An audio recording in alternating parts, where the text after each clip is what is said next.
পরিবেশ কেমন থাকবে, কেমন নির্বাচন হতে পারে সম্ভাবনা থাকবে আপনাদের? ইনশাআল্লাহ আমরা তো ফিল্ডে ঘুরছি, জনসাধারণের মধ্যে দারুণ একটা বলবো এটাকে উৎসাহ উদ্দীপনা লক্ষ্য করছি।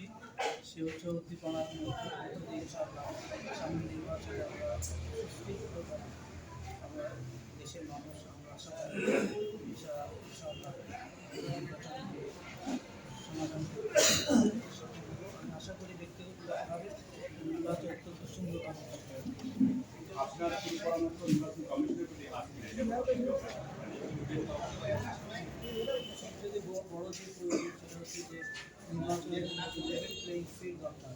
আমরা অবশ্যই লক্ষ্য করছি যে সরকার সেই লেভেল প্লেয়িং ফিল্ড করার জন্য মাঠ পর্যায়ে যারা কাজ করছেন তাদেরকে অনেককে দিতে চলেছে এখান থেকে সেখানে এটা যেন অব্যাহত রাখে। আর যারা আইন শৃঙ্খলা বা আইন বিশেষ করে কাজ করছে তাদেরকে এই বিষয়টি অত্যন্ত তীক্ষ্ণ নজর রাখতে হবে। সরকারি কোনো নাশকতার কাজ কেউ করতে না পারে ওটা যেন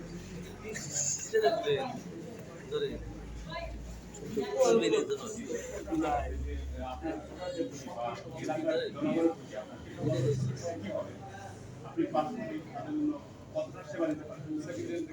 ইনশাআল্লাহ আমরা যেটা ফিল করছি আমাদের দেশে সবচেয়ে বেশি আমি যেটা ফিল করি যুব সমাজের মধ্যে অভিভাবক প্রয়োজন হয়েছে, বিশেষ করে মাদক খুবই মারাত্মক একটা পর্যায়ে গিয়েছে। আমরা সেটাকে কাজ করার চেষ্টা করি, উন্নতি রয়েছে সরকারি পর্যায়ে বেসরকারি পর্যায়ে সব জায়গাতে এগুলো আমরা করার চেষ্টা করবো। এছাড়া জনসাধারণের যে অসুবিধাগুলো আছে বিভিন্ন জায়গাতে আমি লক্ষ্য করেছি রাস্তাঘাটের সমস্যা রয়েছে, পানি নিষ্কাশন বিশেষ করে পৌর এলাকাগুলোতে পানি নিষ্কাশন হয় না। এরপরে গাজীপুর একটি শ্রমিক কারখানা এলাকায় এই কারখানার বর্জ্য নদীর পানিতে মিশে গিয়ে এখান থেকে মাছ নষ্ট হচ্ছে, ফসল নষ্ট হচ্ছে, ছেলেপেলেরা আবার পাচ্ছে।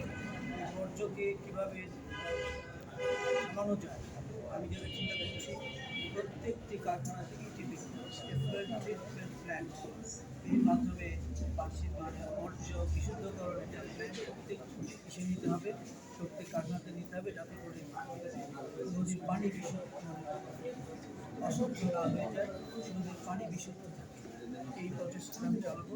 শ্রমিকদের বিভিন্ন সমস্যা রয়েছে আমরা জানি, এই শ্রমিকদের সমস্যা সমাধানে যেহেতু একপক্ষীয়ভাবে এটা সমাধান করা সম্ভব নয়, এদের সঙ্গে ত্রিপক্ষীয় আলাপ আলোচনার প্রয়োজন হবে। সরকার, মালিক পক্ষ এবং শ্রমিক পক্ষ এদেরকে একসঙ্গে নিয়ে আমরা চেষ্টা করব যে শ্রমিকদের সমস্যার সমাধান করে কীভাবে কাজ করতে হয়। তার চিকিৎসা ঠিক মতো পায় না, তাদের আবাসনের সমস্যা রয়েছে, এগুলো আমরা ইনশাআল্লাহ অ্যাড্রেস করার চেষ্টা করব। আপনার ব্রেকডাউন করলো, আপনার অত্যন্ত সরি।